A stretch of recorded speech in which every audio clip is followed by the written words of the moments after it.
বাবা ইলিশ মাছ খাবো, আমার কাছে 1টি টাকাও নেই। আমি আমার ছেলেকে বললাম, বাবা ইলিশ মাছ বাজারে উঠে নাই। মাস্টারের তো ইলিশ মাছ কেনার টাকা নাই। আমাদের জাতীয় মাছ পাঙ্গাস করে দেওয়া হোক। জাতির কাছে বিশেষ অনুরোধ জানাচ্ছি। মাস্টারের ইলিশ কেনার টাকা নাই, জাতীয় মাছ হওয়ার কারণে দাম বেশি, তাই এখন থেকে জাতীয় মাছ পাঙ্গাস করা হোক। তার অভিনয়টা কিন্তু 100 ছিল। আর একটু ভালো অভিনয় করলে ডোনাল্ড ট্রাম্প আপনারে একটা স্বর্ণ পদক দিয়ে অভিনয়ের জন্য নিয়ে যাইতো। ঠিক বলেছেন।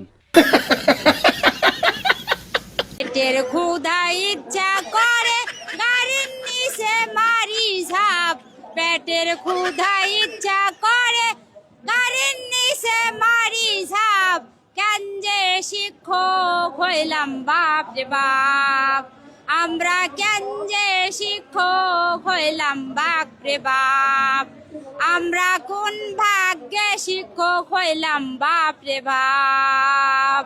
দেশে আজ মানবতা নাই বললেই হয়। এই ম্যাডাম না খেয়ে গাড়ির তলে পড়ে যাবার চাচ্ছে, খাবার নাই বাড়ির, তাই ম্যাডামটা গাড়ির তলে ঝাঁপ দেবার চাচ্ছে। দেশে কি মানবতা নাই? এলা গরিব দুঃখী ম্যাডামও কেউ খাবার দেয় না। আরে ভাই, আপনারা একটু কেউ খাবার দেন, এই ম্যাডামের দিকে না তাকান। মেলা দিন থেকে ম্যাডাম খাওয়া দাওয়া করেনি টাকার অভাবে, কেউ একটু দান সদকা করে।